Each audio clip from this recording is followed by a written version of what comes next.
Hello everyone, welcome to Dream Academy. आज इस lecture में हम केमिकल काइनेटिक्स में एक इम्पॉर्टेंट टॉपिक देखेंगे, दैट इज़ रेट लॉ, और you can say rate law expression. Rate law के अकॉर्डिंग हम किसी भी केमिकल रिएक्शन के रेट ऑफ रिएक्शन को उसके रिएक्टेंट के मोलर कंसंट्रेशन के टर्म्स में डिफाइन करते हैं। कैसे डिफाइन करते हैं, चलिए समझते हैं। So rate law is defined as the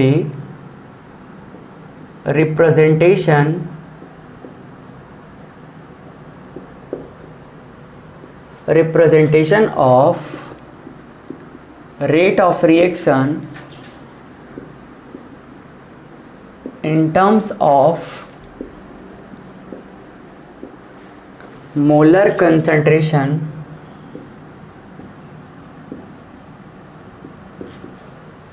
of reactants। इसे समझने के लिए हम एक केमिकल रिएक्शन लेते हैं। Let's suppose we have a chemical reaction A plus B। ये रिएक्टेंट है जो प्रोडक्ट C plus D में चेंज हो रहे हैं। Let's suppose रिएक्टेंट A का नंबर ऑफ मोल्स, या आप कह सकते हैं स्टोइकोमेट्रिक कोएफिशिएंट स्मॉल a है। सिमिलरली B का स्मॉल b, प्रोडक्ट C का स्मॉल c और प्रोडक्ट D का स्मॉल d। तो यहाँ small a b c d ये रिप्रेजेंट करेंगे स्टिक्योमेट्रिक कोफिशिएंट, और यू कैन से number of moles of component capital A B C and D। Clear है। अब देखिए इस केमिकल रिएक्शन के लिए अगर हम रेट ऑफ रिएक्शन लिखना चाहें किसके अकॉर्डिंग, रेट लॉ के अकॉर्डिंग।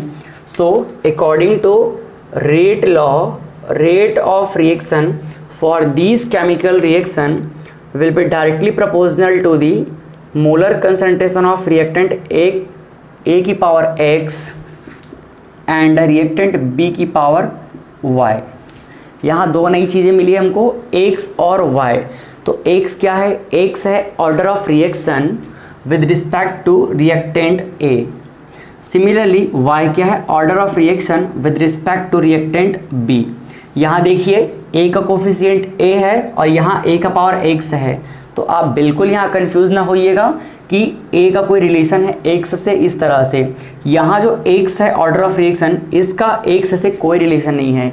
ये एक एक्सपेरिमेंटल वैल्यू है जो एक्सपेरिमेंट के थ्रू डिटरमाइन किया जाता है। ठीक है, इसे आगे हम और समझेंगे डिटेल में।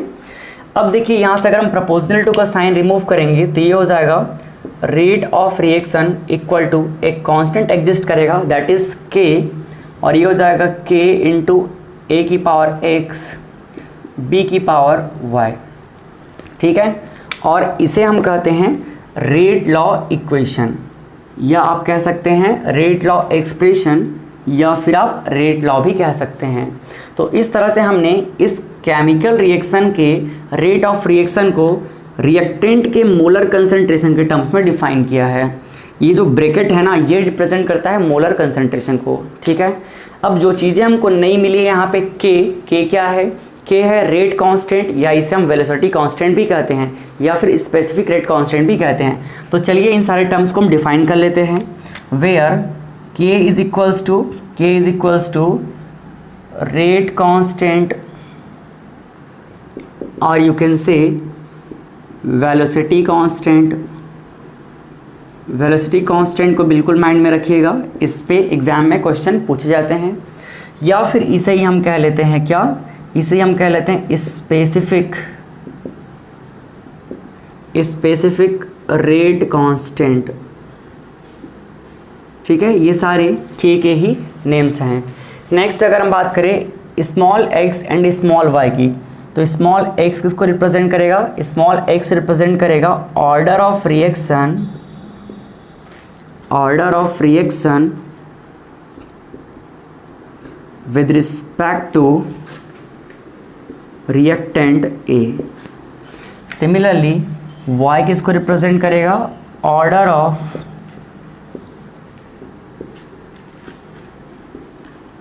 Of reaction with respect to reactant B।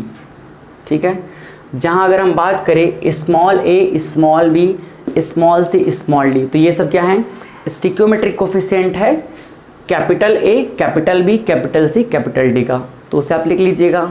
Next देखिए, नेक्स्ट अगर हम यहाँ से इस पूरे रिएक्शन का ऑर्डर ऑफ रिएक्शन लिखना चाहें तो हम क्या लिखेंगे, यहाँ से हमारा नेक्स्ट टॉपिक बनता है ऑर्डर ऑफ रिएक्शन।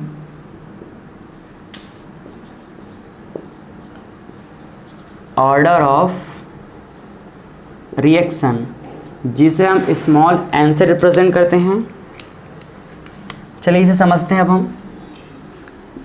तो सिंपली ऑर्डर ऑफ रिएक्शन को हम कैसे देखेंगे, जो रेट लॉ एक्सप्रेशन में रिएक्टेंट के पावर हैं, इन पावर को आप सम कर दीजिए, ऐड कर दीजिए, फिर आपको मिल जाएगा टोटल ऑर्डर ऑफ रिएक्शन जिसे हम एन से रिप्रेजेंट करते हैं। तो यहाँ हम क्या लिख सकते हैं, यहाँ हम लिख सकते हैं order of reaction is defined as the sum of power of molar concentration, molar concentration short में लिख दिया, मोलर कंसंट्रेशन ऑफ रिएक्टेंट्स। ठीक है, तो इस रिएक्शन के लिए अगर हम बात करें तो क्या हो जाएगा, n equal to reactant A का पावर है x और रिएक्टेंट B का पावर है y, तो ये हो जाएगा x प्लस y, और इस तरह से हम डिफाइन कर लेंगे। ठीक है, ये जो ऑर्डर ऑफ रिएक्शन है n, इसमें कुछ इंपॉर्टेंट बातें हैं जो आपको याद रखनी चाहिए। पहली चीज़ तो ये है कि ये एक एक्सपेरिमेंटल वैल्यू है जिसे हम एक्सपेरिमेंट के थ्रू कैलकुलेट करते हैं, एक्सपेरिमेंट के थ्रू डिटरमाइन करते हैं।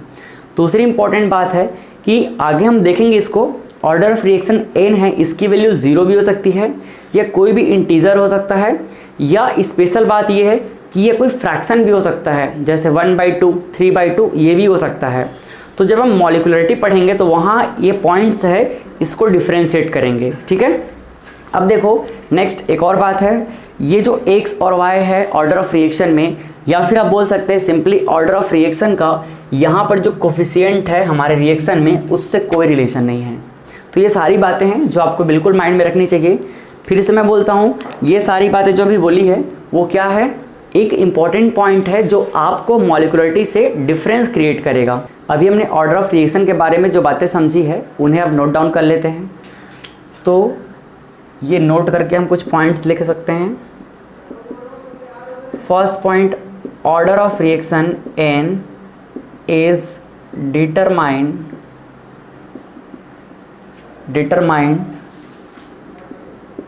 एक्सपेरिमेंटली। ठीक है, ये वेरी इंपॉर्टेंट पॉइंट है, इससे हम एक्सपेरिमेंट से कैलकुलेट करते हैं। सेकेंड पॉइंट ये है, n में बी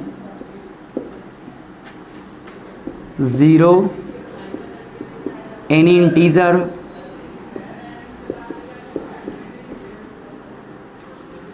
और इट में भी फ्रैक्शन। तो ये अगेन वेरी इंपॉर्टेंट पॉइंट है। थर्ड पॉइंट हमारे पास है, n does not have any relation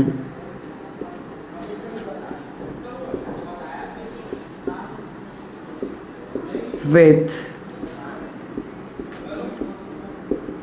stoichiometric coefficient।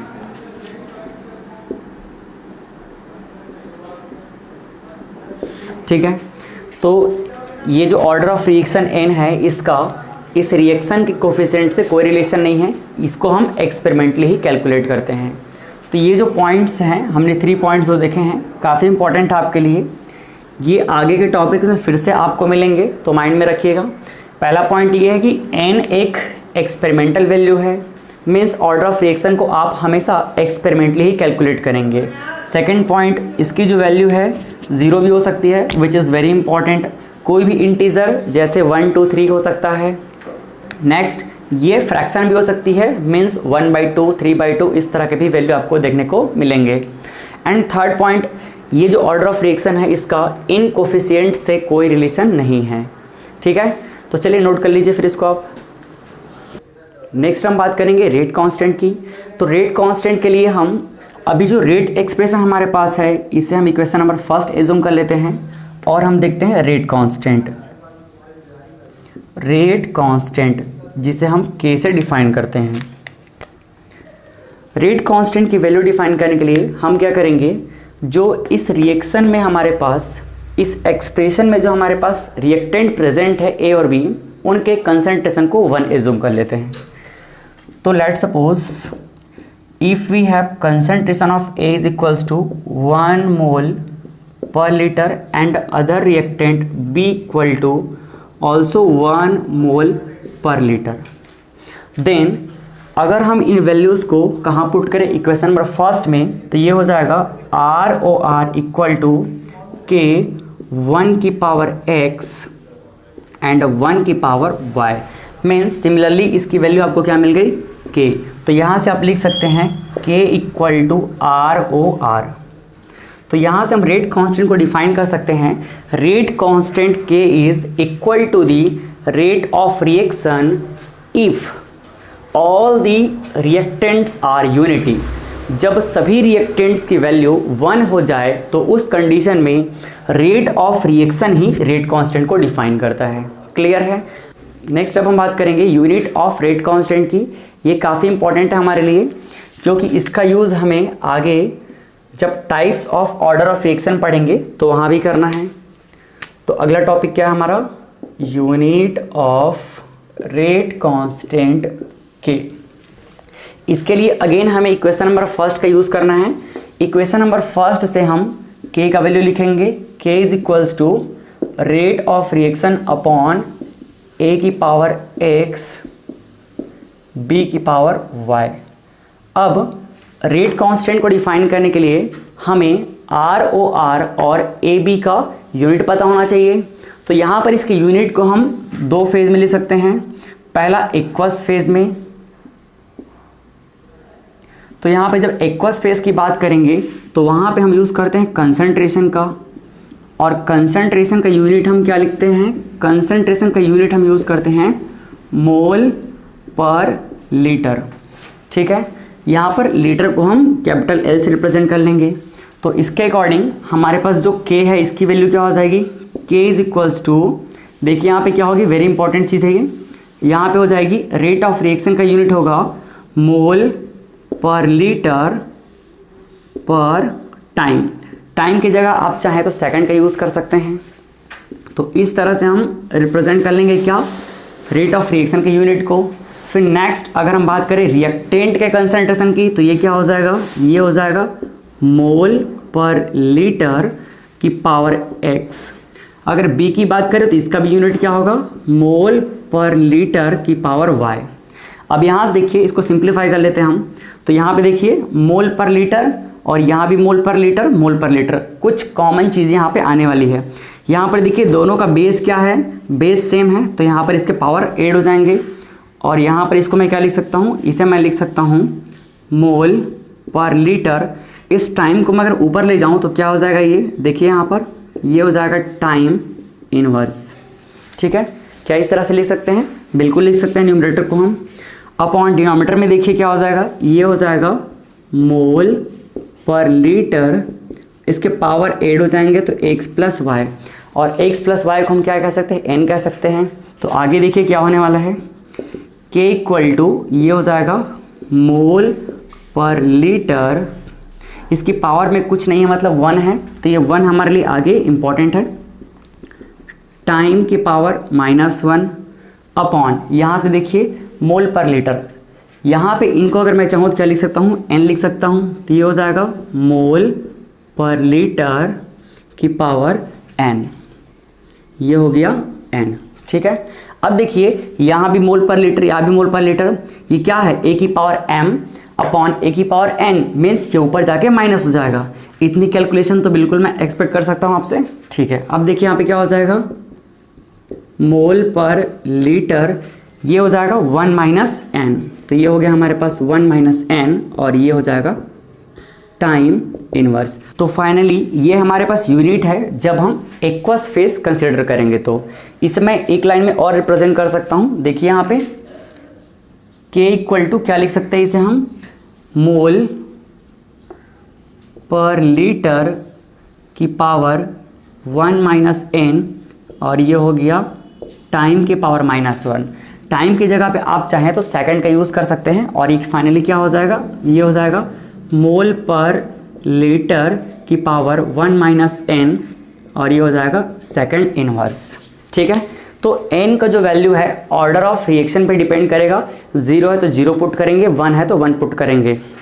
अब देखिए हम बात करेंगे अगर हमारा जो मीडियम है वो क्या हो, गैसियस हो, तो हम कैसे लिखेंगे, चलिए समझते हैं अभी। चलिए अब हम बात करते हैं गैसियस फेज के लिए। तो अभी हमने एक्वस फेज के लिए क्या देखा, एक्वस फेज के लिए अब हमने देखा के का यूनिट क्या होता है, के का यूनिट होता है मोल पर लीटर की पावर 1 माइनस n, और यहाँ हमने देखा टाइम की पावर -1। टाइम की जगह पे सेकंड, मिनट, आवर्स कुछ भी हो सकता है। अगर हम इसको बात करें किसके लिए, गैसियस फेज के लिए, तो गैसियस फेज में क्या खास बातें हैं, गैसियस फेज में हम कंसंट्रेशन की जगह क्या यूज करेंगे, प्रेशर का यूज करेंगे। मीन्स प्रेशर का यूनिट हमको ATM का यूज करना है। ठीक है, तो सिंपल सी बात है, जहां पर कंसंट्रेशन में मोल पर लीटर है उसकी जगह पे आप क्या पुट कर दीजिए, ATM पुट कर दीजिए। तो K का यूनिट डायरेक्टली मैं लिख दे रहा हूं, क्या हो जाएगा ATM, ATM की पावर देखिए क्या हो जाएगा यहाँ पे 1 माइनस n, और ये हो जाएगा टाइम की पावर -1। आप चाहें तो एक बार सेकंड का यूज करके लिख सकते हैं, ATM की पावर 1 माइनस n, और ये हो जाएगा सेकंड इनवर्स। तो ये दोनों चीज़ें भी आपको ध्यान में रखनी है। अगर हम K का बात एक्वस मीडियम के लिए करेंगे तो क्या हो जाएगा, मोल per litre 1 minus n time inverse. बिल्कुल इसको माइंड में ही रखिएगा, काफ़ी इंपॉर्टेंट चीज़ है, इसके हम यूज़ भी करेंगे आगे। अगर K की बात हम गैसियस फेज के लिए करेंगे तो ये क्या हो जाएगा, ये हो जाएगा ATM 1 minus n time inverse. हमने सिंपली क्या किया है, कंसंट्रेशन को यहाँ पे प्रेशर से रिप्लेस कर दिया है। यहाँ कंसंट्रेशन का यूनिट होता है मोल पर लीटर, तो हमने क्या कर दिया, प्रेशर का यूनिट ATM लगा दिया। तो हमको पूरा डिराइव करने की कोई रिक्वायरमेंट नहीं है, हमको इस डेरिवेशन को याद रखने की भी रिक्वायरमेंट नहीं है। हमें फाइनली क्या याद रखना है, K का यूनिट एक्वस फेज में और K का यूनिट गैसियस फेज में। ठीक है, नेक्स्ट वीडियो में हम बात करेंगे types of order of reaction की। चलिए, थैंक यू।